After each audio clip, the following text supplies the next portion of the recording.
आसपास आ जाइए, आपकी आवाज ही नहीं आ रही, इतनी दूर दूर के बैठे हैं आप लोग। कबे हबे बोलो सुनावा,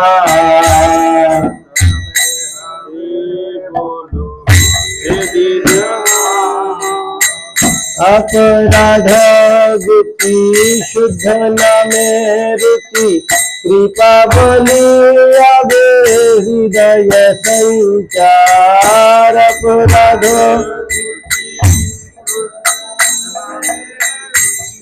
कृपा बोली आवे हृदय संचार। हबे हबे बोलो दिन बोलो दिन, हबे हबे बोलो दिन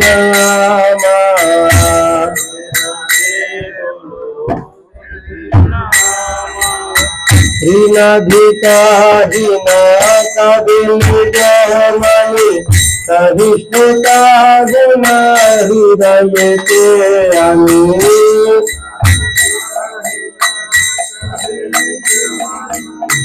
सहिष्णुता गुण हृदय के आनी।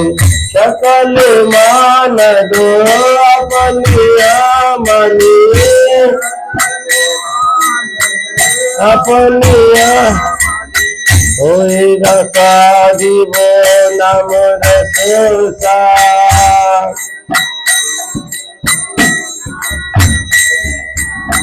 हबे हबे बोलो दिन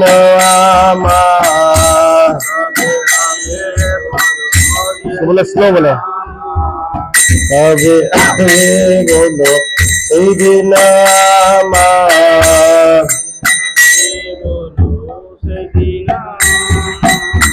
धन जनार कभी कभी रवि बोली बोला चाहिए हो सुखकारी।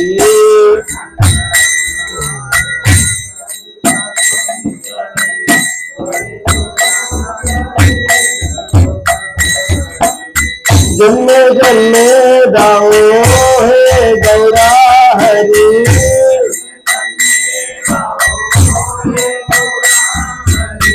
जन्मे जन्मे दाओ है गौरा हरी।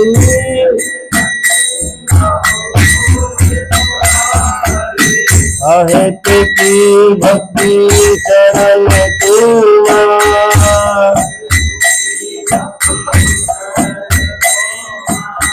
हबे हबे बोलो दिन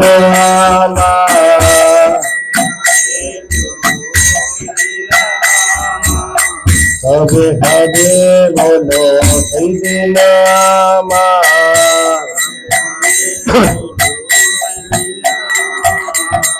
तोरिते श्री कृष्ण नाम उच्चारण पुलकित देहो गद गद वाचन।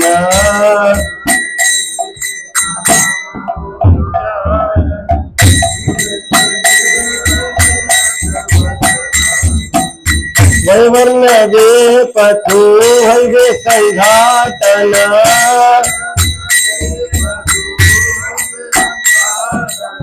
निरंतर नेत्रे भवे अश्रुधा।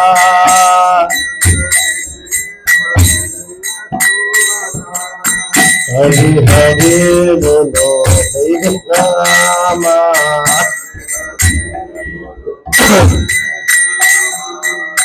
हरि हरि बोलो नामा।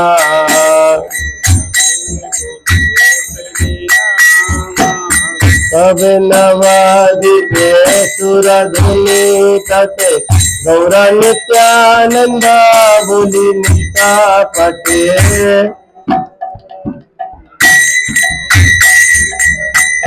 बोलो बोलो। तब नवादिते सुरधुनि तटे गौरा नित्यानंद बोली निष्ठा पटे।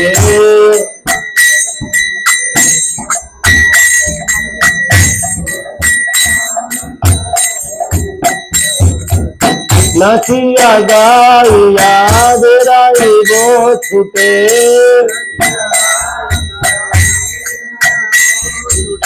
बातुलेर प्राया छाड़िया बीता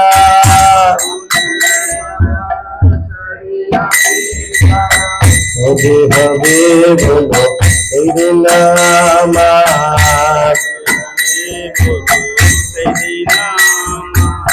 হবে হবে বলো এই দিন আমার হবে নিত্যানন্দ মোরে করি দয়া হরাইবে মোরা বিষয়ের মায়া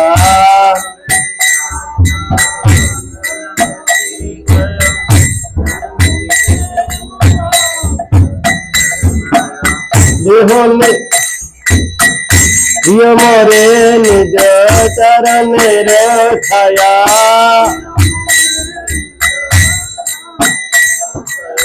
हमें रोहते जीवे अधिकार हवे हवे बोलो এই দিন আমার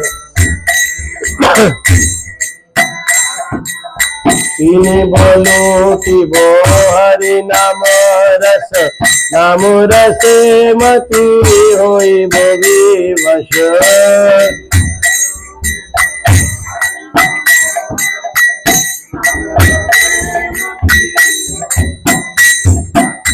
रसर रासिक चरण पारश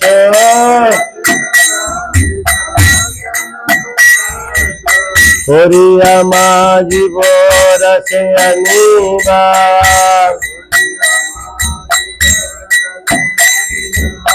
তবে হবে বলো এই দিন আমার বুকে দো তবে হবে বলো এই দিন আমার হবে জীবে দয়া হইবে উদয়া নিজ সুখ ভুলি সুধি নহি দয়া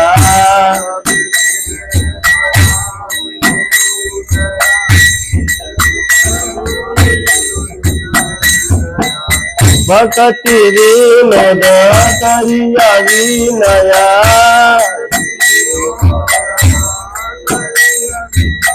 जटा हल करी भाषा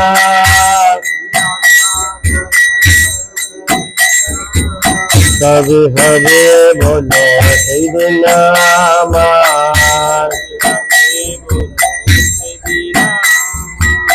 कभी हवे बोलो সেই দিন আমার हरे कृष्णा कृष्ण कृष्ण हरे हरे हरे राम राम राम हरे हरे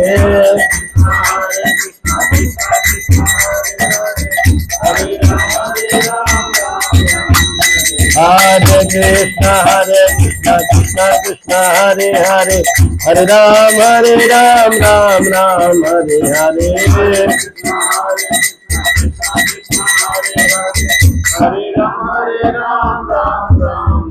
हरे कृष्ण कृष्ण कृष्ण हरे हरे हरे राम राम राम हरे हरे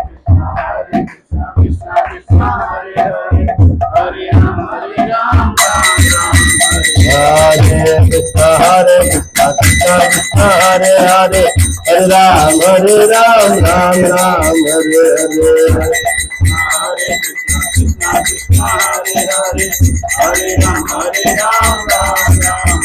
जय प्रभु पदा प्रभु पदा शिल प्रभु पदा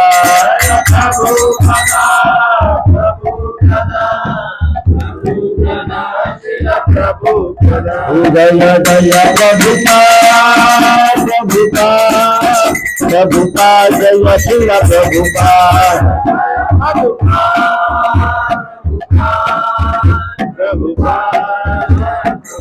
निताय गौर हरि बोल हरि बोल हरि बोल निताय गौर हरि बोल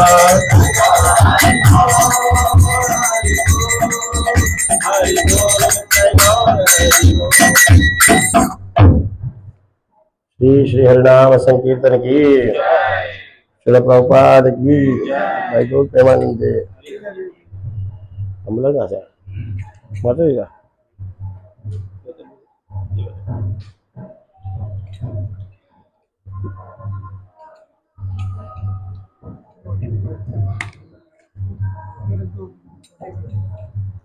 भाई आप फोन कराओ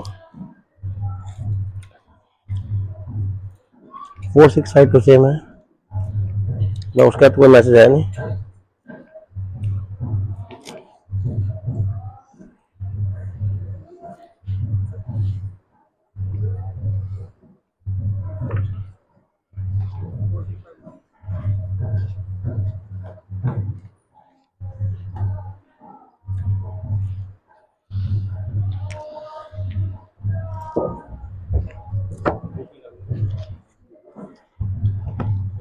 तो ये स्थान है श्री हरिदास ठाकुर का स्थान जिसका नाम है सिद्ध बकुल। तो इसका नाम कैसे पड़ा? तो एक बार आप सबको पता या नहीं पता नहीं कि एवरी डे भगवान को एक स्पेशल दातून कराया जाता है और वो स्पेशल लकड़ी का होता है। दम्भ धारिणी पेड़ है उसकी लकड़ी बनती है उसे दातून कराया जाता है। तो एक बार समाउदर जगन्नाथ जी के सेवक वो दातून लाना भूल गए। तो सुबह जब दातून करने का समय आया तो उनको लकड़ी मिली नहीं दातून कराने के लिए। तो वहां पर एक बकुल का वृक्ष था उसमें से वो लकड़ी तोड़ करके उन्होंने छील करके उससे भगवान को दातून कराया। और प्रत्येक दिन का रूटीन है कि कोई जो बड़े संत वैष्णवगण वहां पर आते हैं तो प्रत्येक दिन वो किसी ना किसी को दातून देते थे। वो जगन्नाथ जी करके एवरीडे न्यू दातून यूज होता था उनके लिए। तो उस दिन दातून जो है किसको मिला? चैतन्य महाप्रभु को। महाप्रभु बहुत प्रसन्न हुए दातून को प्राप्त करके और कीर्तन नृत्य करने लगे बड़े प्रेम से। और नृत्य करते करते इस स्थान पर आते हैं श्री हरिदास ठाकुर के पास और सब भक्तों के बीच में कीर्तन करके उस दातून के वृक्ष को यहाँ पर पिरोते हैं।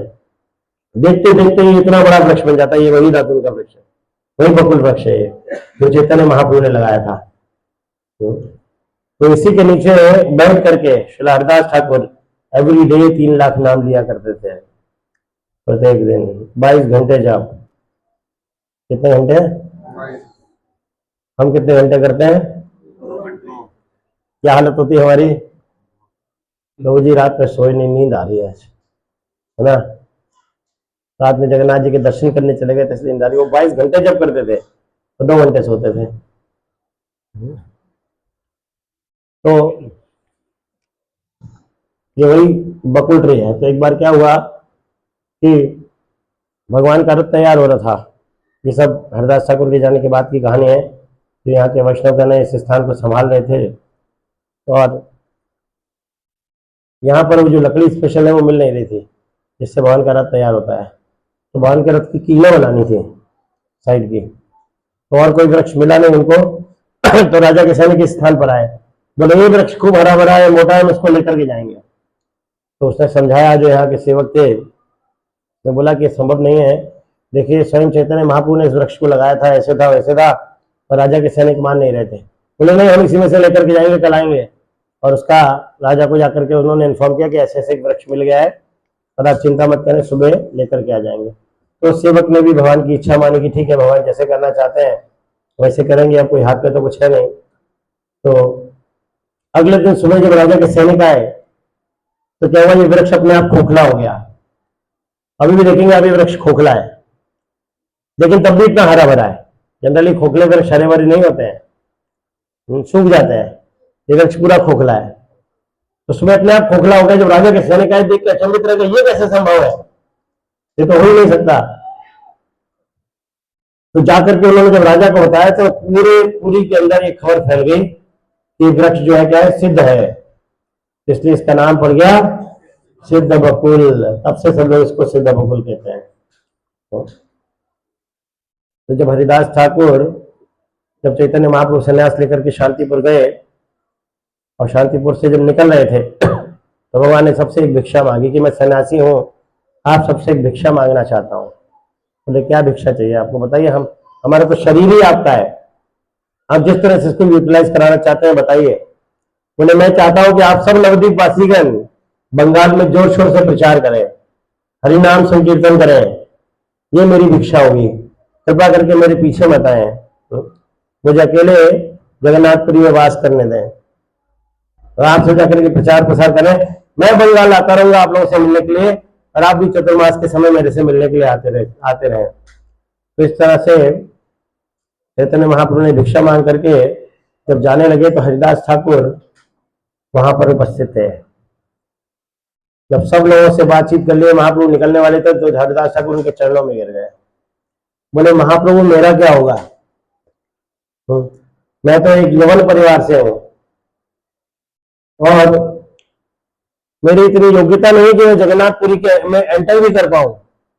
वहां पे जगन्नाथ जी के बड़े बड़े सेवक हैं, जगन्नाथ का मंदिर है, सब मेरे आने मात्र से अपवित्र हो जाएंगे, मेरा तो जीवन व्यर्थ हो गया और बुरी तरह क्रंदन करने लगते हैं।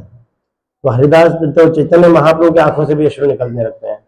बोलते हैं आचार्य आप इतने ज्यादा द्रवित क्यों हो रहे हैं, कौन कहता है कि आप यवन है, आपके शरीर को स्पर्श करने मात्र से तो अच्छे अच्छे पतित लोग भी पावन हो जाते हैं। फिर आपसे एक अनुरोध है कृपा करके आप अवश्य जगन्नाथपुरी आए। तो हरिदास ठाकुर की इच्छा नहीं थी। पहली बार जब सारे मायापुरवासी जब सारे गौड़ीय वैष्णव मिलकर के चैतन्य महाप्रभु से मिलने आते हैं तो प्रताप रुद्र को सार्वभौम भट्टाचार्य दूर से दिखा रहे, देखो ये वो वैष्णव है, वो वैष्णव है। और उनके तेज प्रकाश को देख करके प्रताप रुद्र बोले मैंने ना तो ऐसा कभी प्रेम भाव देखा अपने जीवन में, ना ऐसा कोलाहल देखा, ना ऐसा हरिनाम संकीर्तन देखा, ना ऐसा तेज देखा है। और प्रताप रुद्र बड़े प्रभावित होते हैं सब देख करके, महाप्रभु से सब लोग मिलने आ रहे हैं कह करके। और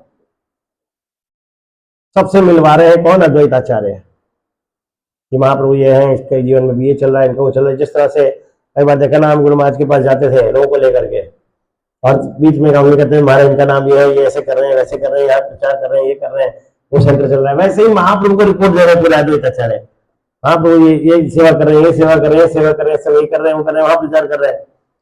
महाप्रभु चुप है, किसी से बस मुस्कुरा रहे हैं धीरे धीरे। और महाप्रभु बोलते हैं हरिदास ठाकुर कहाँ है। अद्वैताचार्य बोलते हैं महाप्रभु तो हमारे साथ ही आए हैं लेकिन वो आपके निवास स्थान पर नहीं आना चाहते, तो दूर से ही आपको प्रणाम कर रहे हैं। महाप्रभु ऐसे नजर दिखते क्योंकि ये सब मकान नहीं बने थे, तब खाली बगीचा था, बहुत लंबा बगीचा था। महाप्रभु का घर यहाँ से कितना था, अभी आप गंभीरा से कितना दूर है, हार्डली 500 मीटर। वहां से महाप्रभु बैठ करके गंभीरा से यहाँ देख रहे हैं और ये प्रणाम कर रहे हैं इस स्थान पर रोड की साइड में। बोले हरिदास ठाकुर को बुला करके लाओ, बोले वो यहाँ नहीं आएंगे। वो कह रहे हैं ये स्थान मंदिर के बहुत नजदीक है और वहां से पंडों का आवागमन है, तो अगर उनकी परछाई भी पंडों पर पड़ गई तो वो लोग अपवित्र हो जाएंगे और भगवान की सेवा में मेरे से अपराध हो जाएगा। महाप्रभु उनकी दैन्यता को देख करके बड़े प्रसन्न होते हैं और काशी मिश्र को बुलाते हैं, बोलते हैं कि आपका एक और उद्यान है यहाँ पर जिस स्थान पर अभी हरिदास ठाकुर है, कृपा करके उस उद्यान में एक फुलवारी है, जैसे फुलवारी होती थी, छोटे छोटे फूल लगे थे यहाँ पर इस स्थान में। तो बोले वो फुलवारी में जो कमरा है वो मुझे चाहिए। तो काशी मिश्र बोलते हैं मेरा तो सब कुछ आपका है, आप मुझसे ऐसे क्यों बात कर रहे हैं, ये सब आपका है, मैं भी आपका हूँ, आपको जो चाहिए वो ले लीजिए। तो महाप्रभु स्पेशली उस स्थान को छोड़ के आते हैं बाकी सब भक्तों को हरिदास ठाकुर से मिलने के लिए, और स्थान पर इनको ये स्थान देते हैं यहाँ पर आकर के। बोले आप आज से यहीं पर निर्जन वास करिए, मैं प्रत्येक दिन आपसे मिलने आया करूंगा। तो इस तरह से हरिदास ठाकुर को ये स्थान दिया था निर्जन एकांत स्थान रहने के लिए। और प्रत्येक दिन महाप्रभु, अगले दिन जब महाप्रभु आते हैं सब उनसे मिलने के लिए महाप्रसाद लेकर के, और यहाँ पर खूब हरिनाम संकीर्तन होता है। सब भक्तों को लाते हैं और उनसे इंट्रोडक्शन करा रहे हैं यहाँ के जगन्नाथपुरी के वासियों से हरिदास ठाकुर का। उनके गुण का गान कर रहे हैं, गुणगान कर रहे हैं उनका पूरा। और हरदास ठाकुर और विनम्रता से बैठे हुए हैं, महाप्रभु के चरणों की तरफ देख रहे हैं। तो यहाँ पर जब रूप गोस्वामी सनातन गोस्वामी आते हैं तो उनको भी यही स्थान देते हैं, क्योंकि उनका भी सेम स्वभाव था। उनका हमने यवनों के यहाँ सेवा की है, हमसे ज्यादा नीच कौन हो सकता है। तो हम भी जगन्नाथपुरी मंदिर में जाने के योग्य नहीं है, वहां के पंडों की परछाई भी पड़ जाए हमारी अगर उनके ऊपर, अपवित्र हो जाएंगे। तो एक ही मूड के लोगों को महाप्रभु ने यहाँ पर रखा। यहाँ पर ही रूप गोस्वामी सनातन गोस्वामी जब वृंदावन से आए थे तो 1 वर्ष के लिए यहीं पर स्थान में यहाँ पर रुके थे। और यहाँ पर जब सनातन गोस्वामी पाद आते हैं तो उनकी हालत कैसी है, उनके शरीर में कुष्ठ रोग हो गया था, उनके शरीर से जगह जगह से रिसाव हो रहा था, मवाद का मुकस निकल रहा था। और वो जैसे ही देखते हैं कि महाप्रभु के आने का समय हुआ तो एक खंबे के पीछे जाके छुप जाते हैं। हरदास ठाकुर आगे बैठे हैं, महाप्रभु आते हैं, हरदास ठाकुर के चरणों में गिर करके प्रणाम करते हैं। हरदास तो महाप्रभु बोलते हैं, सनातन गोस्वामी ने अभी तक बताया नहीं था कि मैं आ गया हूं। महाप्रभु बोलते हैं कि यहाँ पे सनातन आया है क्या? बोले महाप्रभु आपको कैसे पता? बोले उसके शरीर से जो खुशबू आ रही है वो मेरे हृदय को, मेरे चित्त को जो है क्या कर रही है, सुगंधित कर रही है। ये चैतन्य भागवत में वृंदावन दास ठाकुर लिखते हैं। तो हरदास ठाकुर रोने लगते हैं ये सोच करके कि इस समय सनातन गोस्वामी का शरीर कैसा है कि दुर्गंध से भरा हुआ है। तो महाप्रभु बोल रहे हैं सुगंधित खुशबू आ रही है। तो हमारे आचार्यगण बहुत सुंदर टीका देते हैं इस पर कि वैष्णवों के शरीर को कभी नहीं देखना चाहिए, उनके हृदय से जो वाइब्रेशंस निकलती हैं, जो लोग शुद्ध भक्त होते हैं उनके हृदय से जो वाइब्रेशंस निकलती हैं वो सामने वाले को पूर्ण रूप से झकझोर देती हैं, उसको शुद्धता की तरफ, उसको भगवान की प्रेम भक्ति की तरफ आकृष्ट करने के लिए वो जो है सफिशियंट है। जैसे श्रील प्रभुपाद जी एक बार इटली पहुंचे, नहीं जर्मनी पहुंचे, और एक भक्त है, अभी वो सन्यासी है इस्कॉन में, नाम नहीं लूंगा, वो इटली से जर्मनी जा रहे थे, जर्मनी पहुंचे थे और उनकी फ्लाइट 10 मिनट पहले ही उतरी थी जस्ट, और प्रभुपाद की फ्लाइट बाद में आती है।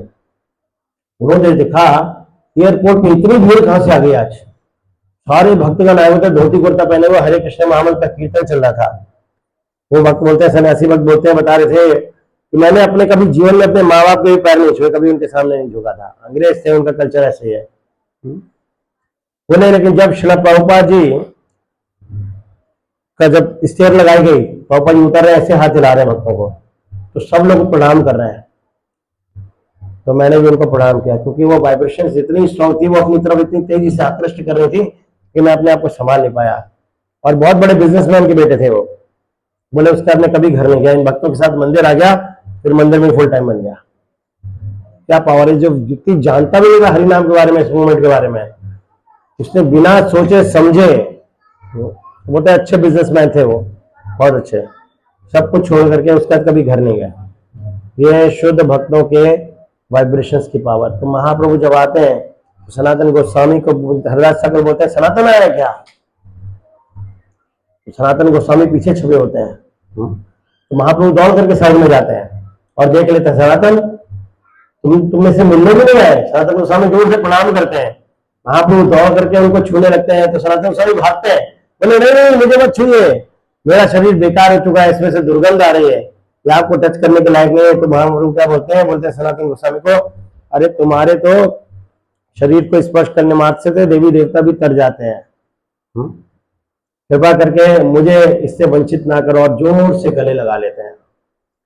गले लगाते हैं तो जितना भी म्यूकस होता है उनके शरीर से, जो निकल रहा होता है, मवाद होता है, वो सब महाप्रभु के शरीर को टच करता है और ऐसे करके पूरा स्मेल आने लगता है शरीर से उनके। तो सनातन गोस्वामी जोर जोर से रोने लगते, बोले महाप्रभु ये मैंने क्या किया, मुझे यहाँ पर नहीं आना चाहिए था इसी हालत में, मैंने आपके शरीर को खराब कर दिया, मेरा जीवन जीने का कोई जो है औचित्य नहीं है, अब मैं जाकर के अपनी जान दे दूंगा। तो महाप्रभु जो वर्डिंग्स बोलते हैं, महाप्रभु बोलते हैं, हे सनातन तुमने सोच कैसे लिया कि शरीर तुम्हारा है, ये शरीर मेरा है और मुझे अभी इससे बहुत सारे काम कराने हैं। ये देख करके हरदास ठाकुर के अश्रु गिरने लगते हैं और सनातन गोस्वामी से बोलते हैं ये कृपा मेरे पर कभी नहीं हुई, भगवान हमेशा मेरा रिस्पेक्ट करते हैं, लेकिन तुम्हारे शरीर को बोला कि शरीर उनका है, इससे बड़ी कृपा और क्या हो सकती है।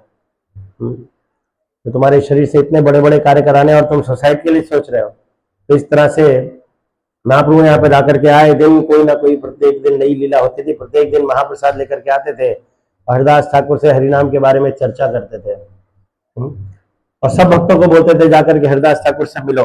हाँ? नाम क्या आचार्य हैं, नाम जो है महाप्रभु ने उनको दिया था, उन्होंने बोला था नामाचार्य हैं। तो आप में से कितने लोग जो है वो पुष्कर गए थे? तो वहां पर आपने कथा सुनी होगी किस तरह से ब्रह्मा जी अपने जो अपराध किया था उन्होंने, हालांकि भगवान ने उनको क्षमा कर दिया, पर उनके हृदय में बहुत ग्लानि थी इस बात को लेकर के मैंने भगवान के लीला को मैं समझ नहीं पाया, उनके प्रति अपराध किया है। इस कारण से वो हरदास ठाकुर बन करके आए अपने पाप का प्रायश्चित करने के लिए, और बहुत ही दीनहीन यवन परिवार में जन्म लिया इसलिए। तो महाप्रभु की चैतन्य जो इसमें जो बहुत स्पेसिफिक लीला हुई है वो है हरदास ठाकुर की परायण लीला, महापरायण लीला, बहुत सुंदर लीला है। एक बार गोविंद जो है इस स्थान पर आते हैं महाप्रसाद लेकर के, हरदास ठाकुर बोलते हैं महाप्रसाद पाइए आप हरदास जी। तो देखते हैं कि हरदास ठाकुर ना पेट के बल पर लेटे हुए हैं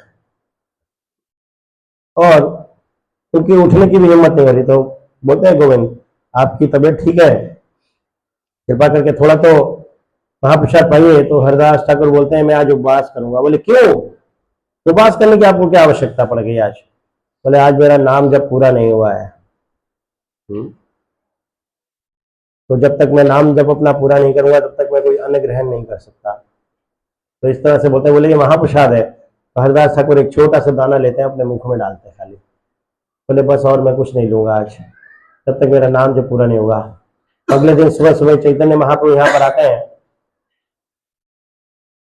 और बोलते हैं हरदास ठाकुर से कि हरदास ठाकुर आपका स्वास्थ्य खराब है, क्या हुआ आपको? उन्होंने बोला महाप्रभु मेरा शरीर तो पूर्ण रूप से स्वस्थ है लेकिन मेरा मन बहुत विचलित है, ये स्थिर नहीं हो रहा है। महाप्रभु बोलते हैं ऐसा क्यों है? आप तो नामाचार्य श्री हरदास ठाकुर है, आपका अगर मन विचलित होगा तो दूसरों का क्या होगा? बोले महाप्रभु मैं इससे विचलित नहीं हूं कि आप जो है कि मेरा नाम जब पूरा हो रहा है या नहीं हो रहा है, मैं इससे बहुत ज्यादा विचलित हूं कि आप अपनी लीला बहुत ही जल्द समाप्त करने वाले हैं और मैं इस बात को देख नहीं पाऊंगा, इसलिए मुझे आज्ञा दीजिए कि मैं आपसे पहले जाऊं। बहुत सुंदर प्यार है। सही लीला प्रभु मोरे कबू ना दिखाईबा, ये लीला कभी आप मुझे मत दिखाइएगा। अपना आगे मोरो शरीर पड़ी, बाकी मेरे आगे आपका शरीर पड़ा हो।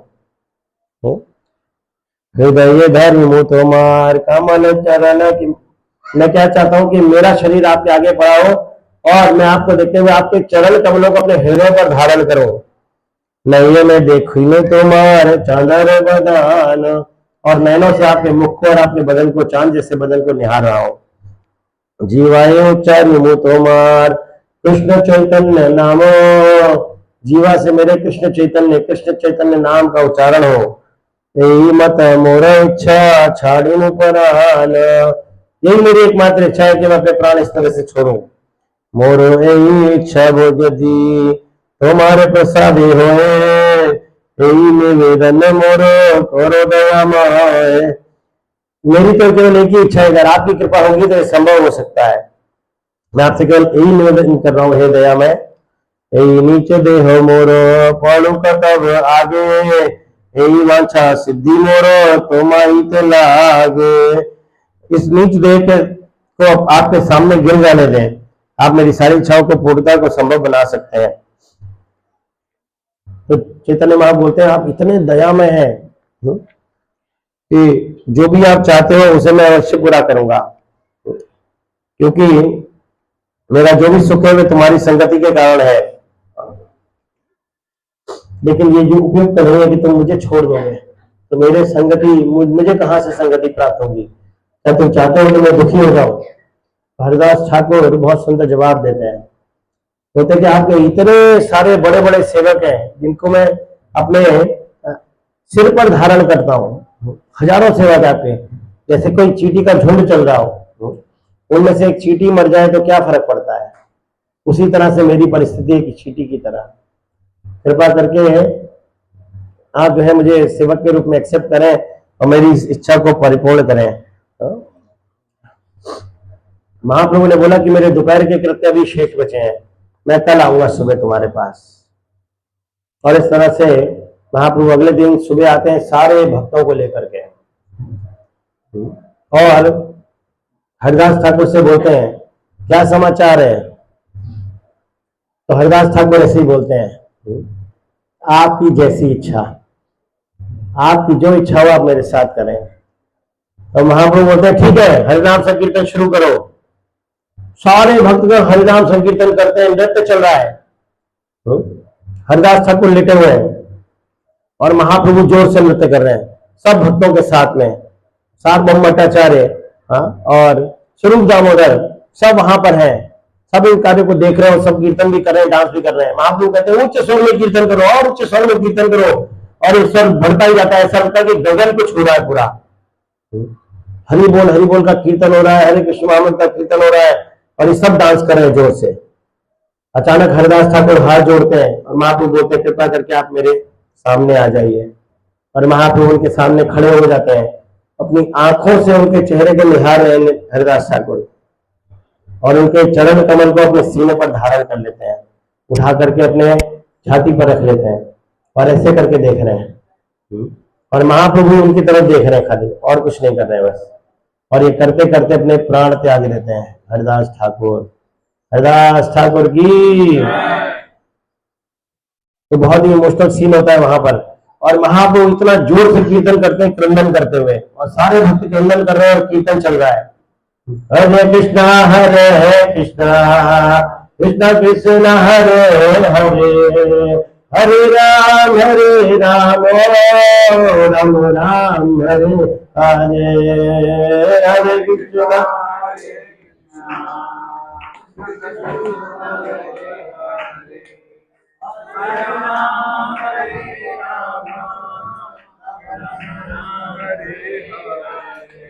हरे कृष्णा हरे कृष्णा कृष्ण कृष्ण हरे हरे, हरे राम राम राम हरे हरे, हरे कृष्णा हरे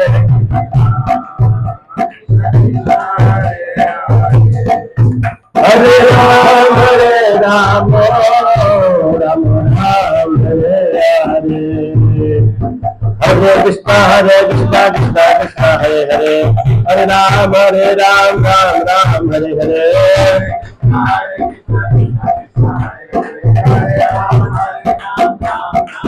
हरे कृष्णा कृष्ण कृष्ण हरे हरे, हरे राम राम हरे हरे। महाप्रभु हरिदास ठाकुर को गोद में उठा लेते हैं और कीर्तन करते हुए डांस करो। हरे कृष्णा कृष्ण हरे हरे, हरे राम राम हरे हरे।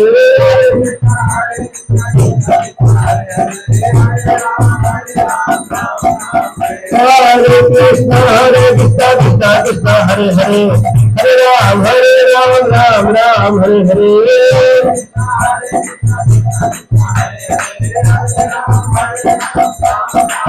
हरे कृष्णा कृष्ण हरे हरे, हरे राम राम हरे हरे, हरे कृष्णा।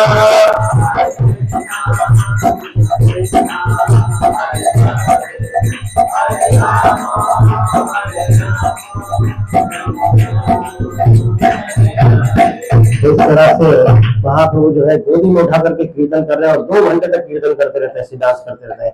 तो स्वरूप दामोदर धीरे से आकर के महाप्रभु को रोकते हैं, बोले बाकी सारे कृत्य भी करने हैं अभी उनके अंतिम संस्कार के। तो महाप्रभु स्पेशल विमान आता है उनके लिए, एक व्हीकल आता है और जो विमान की तरह होता है उसमें हरिदास ठाकुर को रखा जाता है, और आगे महाप्रभु 4 टोलियों में कीर्तन करते हुए जा रहे हैं, पूरे रास्ते पर समुद्र तक लेकर के जाते हैं।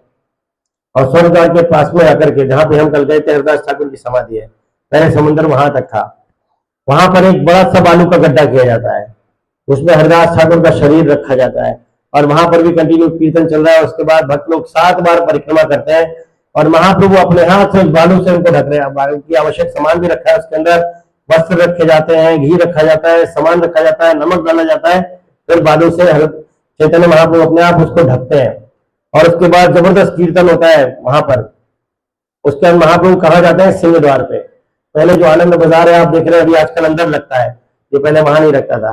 ये सिंह द्वार से जो बाईपास है, जो 22 सीढ़ियां है, उसके ऊपर ही बाजार लगता था। महाप्रभु स्वयं पहुंच जाते हैं और अपना पुत्री लेकर के क्या करते हैं, एक दुकानदार के पास जा रहे हैं कि हरिदास ठाकुर का पलायन हो गया है, हमें उनका क्या करना है, भोज करना है, कृपा करके आप आवश्यक धन प्रदान करें।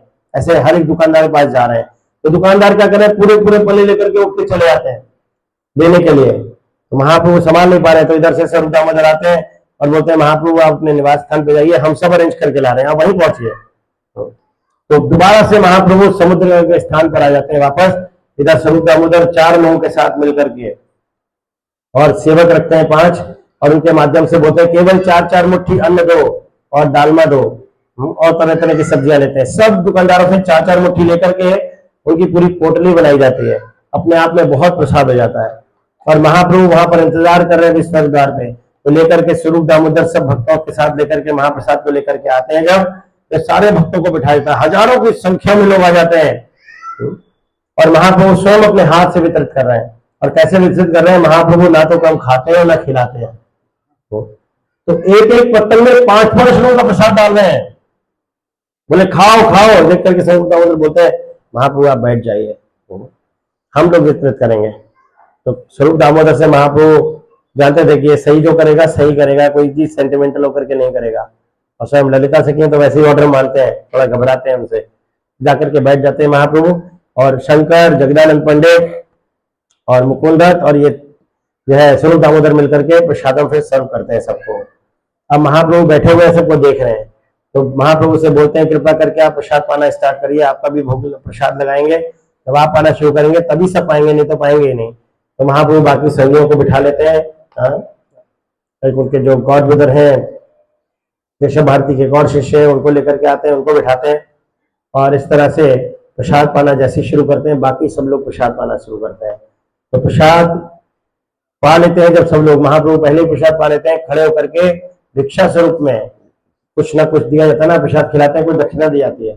अब तो ये सन्यासी हैं तो दक्षिणा क्या देंगे, तो जिन लोगों ने भी प्रसाद पाया सबका आलिंगन करते हैं, सबको कृष्ण प्रेम प्रदान करते हैं, और फिर बोलते हैं आज जिसने भी हरिदास ठाकुर की परायण लीला में पार्टिसिपेट किया है, जिसने भी उस प्रसाद को खाया है, जिसने भी उस प्रसाद को खिलाया है, या उसमें कुछ भी थोड़ा बहुत सेवा किया है, जिसने कुछ दिया मात्र भी है इसकी सेवा के लिए, उन सबको बहुत ही जल्द कृष्ण प्रेम प्राप्त होगा। और कृष्णदास कविराज गोस्वामी चैतन्य चरितामृत में लिखते हैं वृतांत सुनाते हुए कि कोई भी व्यक्ति इस वृतांत को सुनता है, हरिदास ठाकुर के परायण के वृतांत को, तो उसको भी कृष्ण प्रेम अवश्य प्राप्त होगा, ये सुनिश्चित है। देखा हम कितने सेल्फिश हैं, पहले ताली नहीं बजे क्योंकि वो लोग जा रहे थे ना, हमें कोई लेना देना, हमारे लिए आया तो फौरन ताली बजी। तो इस तरह से हरिदास ठाकुर की परायण लीला है। भगवान जब गुणगान कर रहे हैं हरिदास ठाकुर का, तो एक मुख नहीं 5 मुखों से कर रहे हैं, इतना गुणगान कर रहे हैं। तो ये हरिदास ठाकुर का स्थान है, जहाँ पर बैठ करके वो अपना भजन कुटीर थी, उनकी लीला किया करते थे, दिन रात यहाँ पर जप किया करते थे। तो ये बहुत ही पवित्र स्थान है, यहाँ पर हमें केवल एक ही चीज मांगना चाहिए कि हमारा भी नाम में रुचि डेवलप हो। और साथ में हम गंभीरा गए थे इससे पहले, वहां का भी थोड़ा सा बता देते हैं, क्योंकि वहां पे हम कर नहीं पाए थे कुछ भी।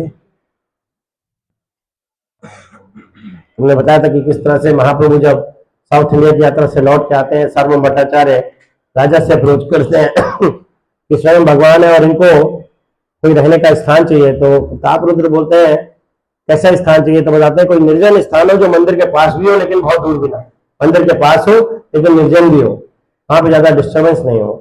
वो तो ऐसा घर तो काशी मिश्र का है, जो मेरे राजगुरु हैं, मैं उनसे पूछ लेता हूँ। तो सार्वभौम भट्टाचार्य खुद चले जाते हैं काशी मिश्र के पास काशी मिश्र बोलते हैं मेरा तो शरीर उनका है और मेरा बहुत बड़ा सौभाग्य होगा अगर भगवान यहाँ पर आकर के रहेंगे तो इस तरह से जब चैतन्य महाप्रभु आते हैं तो उनको स्थान दिखाया जाता है। गंभीरा उसको देख करके अति प्रसन्न होते हैं, बोलते हैं मेरे मतलब की सारी चीजें यहाँ पर अवेलेबल है, तो यहाँ पर रहना आरंभ कर देते हैं।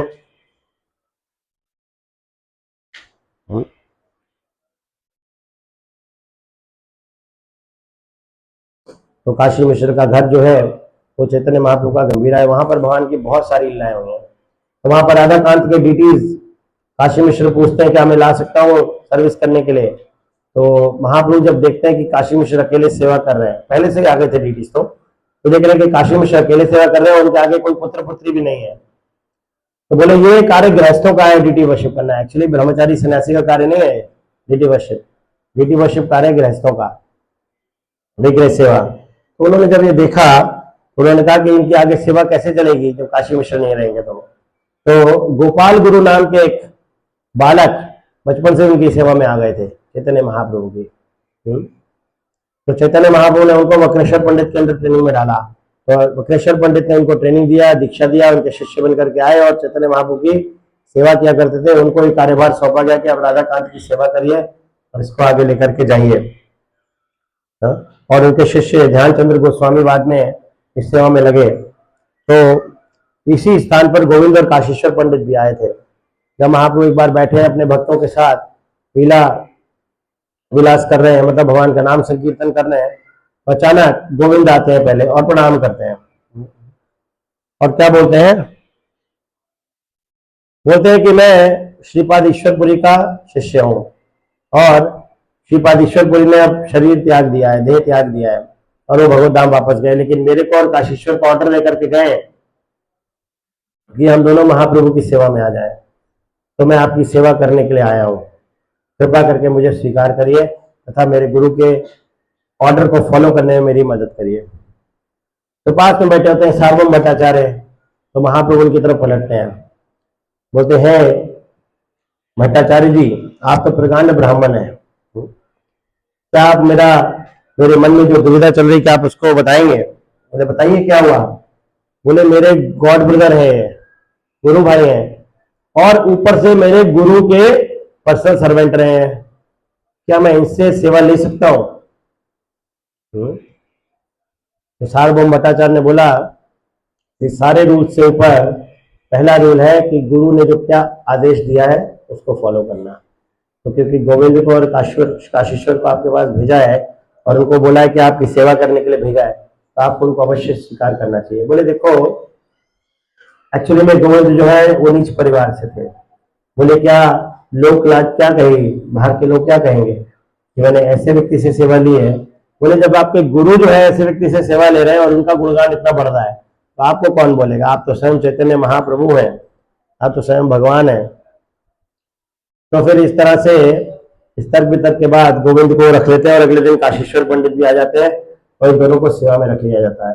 काशीश्वर पंडित को कहाँ भेजा गया था आपको पता है, जयपुर में राधा गोविंद की सेवा के लिए बाद में लगाया गया। तो चैतन्य महाप्रभु काशीश्वर का काम क्या था, शुरू में जब महाप्रभु के संग थे बहुत बलिष्ठ थे वो, तो जब महाप्रभु जगन्नाथ मंदिर में दर्शन करने जाते थे तो भीड़ को हटाना सिक्योरिटी का काम उनका था। महाप्रभु के हमेशा उनके रहते, ज्यादा लोग आ जाए तो बाहर रोक देते थे, तो मंदिर नहीं जा सकते अभी, भाई महाप्रभु ये कर रहे हैं, महाप्रभु वो कर रहे हैं। तो डांट भी बहुत खाते थे महाप्रभु से वो। कई बार होता ना गुरुजनों से मिलने जाओ, उनके शिष्य लोग बोलते नहीं अभी महाराज प्रसाद पाने जा रहे हैं, नहीं जा सकते। महाराज पीछे बोले कौन है, बोले आए मिलने के लिए, तो आने क्यों नहीं दे रहे, अंदर आने दो। अब कुछ बोल नहीं सकते, लेकिन डांट भी खाएंगे उधर से भी, इधर भी बुरे बनते, लेकिन सेवा करते थे। ऐसे थे काशीश्वर पंडित। तो काशीश्वर पंडित क्या करते थे और गोविंद का सेवा क्या था, गोविंद पर्सनल सर्वेंट थे। ऐसे पर्सनल सर्वेंट थे, पाद प्रक्षालन करते थे, डेली उनका सारा A to Z काम करते थे, उनके कपड़े धोने से लेकर के एवरीथिंग। तो ये गोविंद का बहुत बड़ा सौभाग्य था। एक बार क्या हुआ कि महाप्रभु गंभीरा में बहुत अलग लीला के हैं, 12 वर्ष तक जो है गंभीरा में पूर्ण रूप से श्रीमती राधा रानी के विरह में, श्रीमती राधा रानी जैसे कृष्ण के विरह में रहती थी वैसे रहे हैं। छोटे से स्थान में स्वरूप दामोदर और रामानंद राय तो रात में चले आते थे अपने घर, स्वरूप दामोदर वहीं पर रहा करते थे और गोविंद दो लोग। तो महाप्रभु कई बार ऐसा होता था कि रूम से गायब हो जाते थे। ये लोग क्या करते थे, गेट पे सोते थे। उस समय ऐसे किवाड़े तो होते नहीं थे क्योंकि जरूरत ही नहीं पड़ती थी गेट की। तो ऐसे सोते थे, खाली अंदर जाने का जो रास्ता था उस पर। और रात्रि में सोते क्या थे, महाप्रभु तो हरे कृष्ण महामंत्र करते थे। कभी अपनी नाक रगड़ रहे हैं दीवारों से, कभी मुख रगड़ रहे हैं, पूरा ब्लड आ रहा है मुख से। ये देख करके स्वरूप दामोदर को सहन नहीं होता था। बोले इतनी हालत खराब है, समझते नहीं है। उनको बार बार होश में लाते थे रात्रि में, लेकिन वो फिर उसी में चले जाते थे। तो एक बार रात्रि में गायब हो गए, तो लोग ढूंढने निकले दिया लेकर के। वो कहाँ मिले, भगवान के मंदिर के उत्तर द्वार पे मिले, और पड़े हुए हैं घुटने इतने लंबे लंबे, 3 हाथ का शरीर हो गया है। सोचिए, ज्वाइंट सारे खुल चुके हैं, शरीर लंबे, पैर बहुत लंबे लंबे हो गए, हाथ लंबे लंबे हो गए। हाँ, ऐसा लग रहा है कि केवल स्किन में ढक रखा है और कुछ भी नहीं है शरीर में। तो ये देख करके सूर्य दामोदर बहुत व्यथित हो जाते हैं, और क्या करते हैं कि हरि नाम संकीर्तन शुरू करते हैं। तो उनका शरीर संकुचित होकर के नॉर्मल अवस्था में आता है। तो महाप्रभु पूछते हैं, यहाँ कैसे आ गया स्वरूप दामोदर, यहाँ पे कहाँ से आ गया मैं तो अपने रूम में था। तो बताते हैं कि आप पहले रूम में चलिए, फिर आपसे पूछेंगे आप क्या कहाँ से आए, कैसे आए। बोले मुझे कुछ भी स्मरण नहीं है। इस तरह से महाप्रभु अक्सर लीला किया करते थे। तो सब लोगों को एक आइडिया आया कि काम करते हैं, एक भक्त को इनके साथ छोड़ देते हैं। इसका नाम था शंकर पंडित। बोले महाप्रभु आज के साथ आपके साथ आज से ही रहेगा, और क्या करेगा, आपका तकिया बन के रहेगा। बोले मतलब, बोले जहां सोएगा वहीं सोएंगे, और आपके चरणों की तरफ मुख करके सोएगा, आपके चरण समान करेगा रात्रि भर। महाप्रभु एक्सेप्ट नहीं करते, लेकिन स्वरूप दामोदर ने जब जोर से डांटा तो समझिए ठीक है हम करेंगे। तो शंकर पंडित अंदर बैठते थे, उनके बेड पे वहीं सोते थे उनके चरणों की तरफ, और रात्रि भर उनके चरण दबाते थे। सोते तो थे नहीं। कभी महाप्रभु अपने सिर को उनके लैप पे रखते थे, कभी पैरों को रखते थे, इसलिए उनको भगवान चैतन्य महाप्रभु का तकिया ही बोला जाता है। तो प्रत्येक दिन का रूटीन था, महाप्रभु सुबह निकलते थे, जगन्नाथ जी के दर्शन करते थे, समुद्र स्नान करते थे, फिर वापस आते थे, प्रसाद पा करके और रेस्ट करते थे। उसके बाद गोविंद प्रसाद पाते थे। तो एक बार महाप्रभु इसी तरह से रूटीन में आए, महाप्रभु बहुत थके हुए थे। प्रसाद पा करके क्या करे कि अंदर नहीं घुसे और वहीं पर सो गए, बिल्कुल गेट बंद करके। तो गोविंद का प्रसाद तो रूम के अंदर रखा हुआ था। तो गोविंद बोला महाप्रभु आप अंदर सो जाइए। बोले नहीं, मेरे को भी सोने दो, मेरे शरीर में इतनी दम नहीं है कि मैं उठ सकूं। तो गोविंद ने बोला ठीक है। तो गोविंद को अब अंदर जाकर के पैरों को दबाना था। तो उसने क्या किया, महाप्रभु के शरीर को लांग के उधर चले गए, उनके चरण का समाधान करने लगे। तो क्योंकि वो अंदर थे उस समय और बाहर आना पड़ा उनको, चरण ऐसे थे और शरीर बाकी का ऐसे था। तो बाहर आ गए, शरीर को लांग करके, और चरण को क्या कर रहे हैं, दबा रहे हैं चरणों को। तो 2 घंटे हो गए, 2.5 घंटे हो गए, 3 घंटे हो गए। जब महाप्रभु उठे तो महाप्रभु बोले तुम अंदर से बाहर कैसे आए। बोले महाप्रभु आपके शरीर को लांग के आया। बोले आपको पता नहीं है बहुत बड़ा अपराध है, आप ऐसा कैसे कर सकते हैं। तो उन्होंने बोला महाप्रभु आपकी सेवा के लिए जो भी आवश्यक है मैं उस अपराधों को भी स्वीकार कर लूंगा। अगर मुझे कोई अपराध लगता भी है तो उसको स्वीकार करने के लिए तैयार हो। बोले अच्छा ये बताओ आपने प्रसाद क्यों नहीं पाया, प्रसाद अंदर रखा था। बोले महाप्रभु आपको लांग के जाना पड़ता।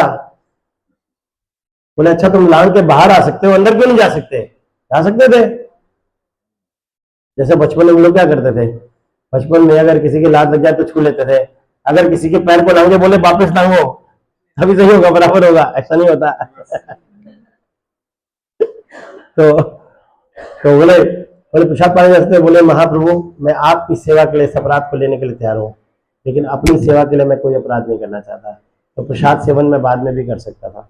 इस तरह से सुबह से भूखे थे। तो महाप्रभु बहुत खुश हुए इसको देख करके। तो गोविंद को बहुत आशीर्वाद दिया। बोले तुम मेरे हृदय के मर्म को जानते हो, तुम सब वैष्णव सदाचार को जानते हो।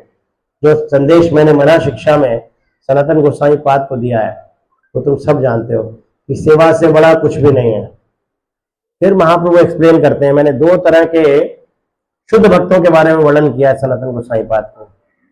ये चैतन्य मंगल में आता है इसमें, और मना शिक्षा में सनातन गोसाई पाद को बताता है। बोले 2 तरह के शुद्ध भक्त होते हैं।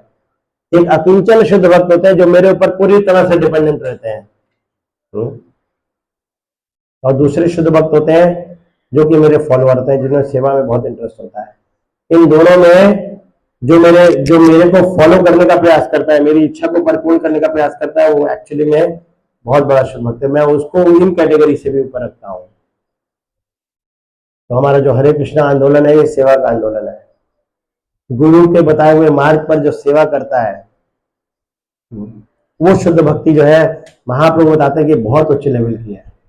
बजाय के किंचन होना, भगवान के ऊपर डिपेंड हो गया, भगवान अभी आप ही संभालोगे। जैसे बाबा जी लोग ब्रज में रहते हैं ना, पूरी तरह से भगवान पर डिपेंडेंसी। वो ऐसा नहीं कि वो कम है, वो भी शुद्ध भक्त है, हमसे तो बहुत ऊंची स्टेट पे है, हम ये ना समझे। लेकिन जो कोई सेवा के आधार पर भगवान पर पूर्ण रूप से निर्भर है कि आपकी जो इच्छा है मैं उसको परिपूर्ण करूंगा, इस इच्छा को परिपूर्ण करने के लिए प्रभुपाद जी वृंदावन को छोड़ करके विदेश गए। चाहते तो अकिंचन रूप में वहां पर रह सकते थे, भिक्षा मांगते करते, भगवान मिलेगा मिलेगा, नहीं मिलेगा ठीक है मैं खुश हूँ। ये सब हमारे वैष्णव संप्रदाय का नियम नहीं है, खासतौर से गौड़ी वैष्णव संप्रदाय का मूड जो है पूरा अलग है। गुरुजनों ने जो शिक्षा दिया है, चैतन्य महाप्रभु ने जो ऑर्डर दिया है, जो उसको फॉलो करता है और वो सेवा करने के लिए अगर वो कुछ इधर उधर भी करता है हायर टेस्ट प्राप्त करने के लिए, तो आपसे बड़ा कोई शुद्ध भक्त नहीं है। तो महाप्रभु ने इसको प्रतिपादित किया, तो गोविंद की बहुत तारीफ करते हैं महाप्रभु। इस तरह से एक बार गोपाल गुरु, गोपाल जो है उनको गोपाल गुरु कहा जाता है, क्यों कहते हैं, महाप्रभु ने नाम दिया। एक बार एक भक्त शौच क्रिया करने गए और गोपाल को संग भेजा कि तो इनका हेल्प करो, और दूर खड़े थे। तो क्या देखते हैं कि वो भक्त ऐसे थे जो शौच क्रिया करने गए, वो हर समय हरि नाम लेते थे, उनकी जीवा चलती रहती थी। तो उन्होंने क्या करा कि शौच क्रिया करते हुए अपने मुंह को ऐसे पकड़ लिया।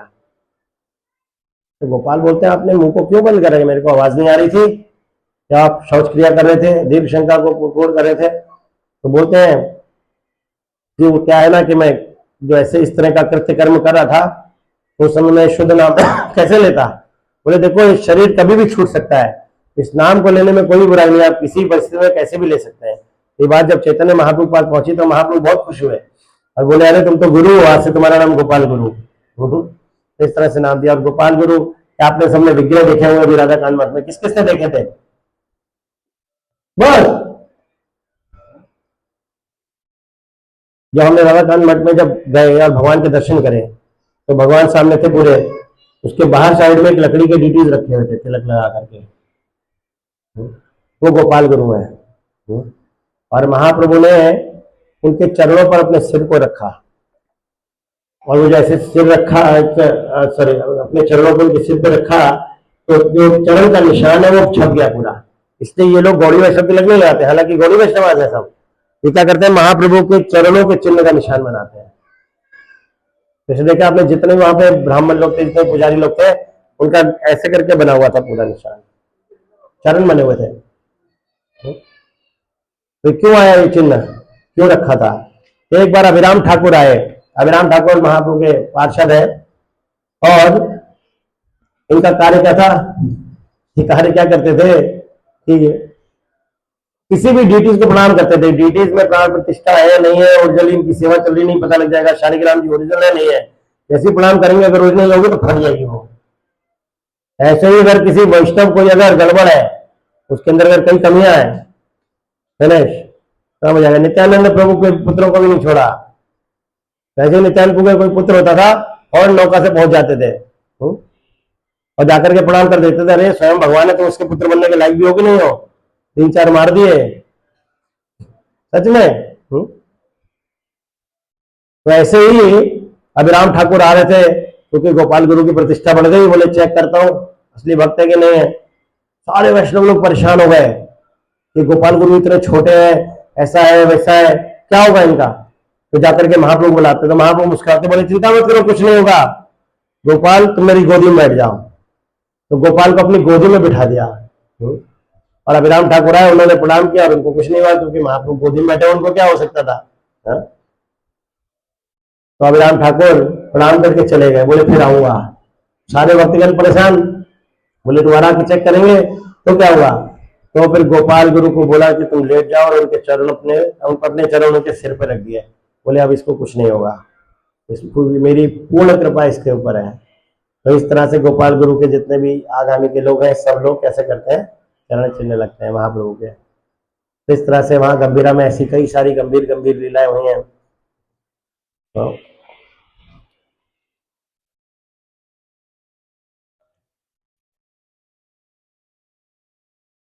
तो इस तरह से जब गोपाल गुरु समाधि में गए, डिसअपियर्ड हुए, तो उनकी भी एक अलग लीला है पूरे। तो उनका जब वृंदावन में उनके कई सारे शिष्य थे, तो वहां पर उनका डिसअपियरेंस डे मना रहे थे वो, वहां पर उन्होंने बहुत समय प्रोग्राम अरेंज किया और गोपाल गुरु बीच में आ गए। बोले थे आप तो नित्य लीला प्रविष्ट हो चुके हैं। बोले चिंता मत करो, मैं इस ब्रज में रति के लिए मंजरी के रूप में यहीं पर वंशीवट पे निवास कर रहा हूँ, राधा गोविंद की सेवा में। तो एक बार क्या हुआ, ध्यानचंद गोस्वामी को, क्योंकि राजा सब चेंज होते रहते हैं, तो राजा चेंज हुए, मंदिर में चला दिए।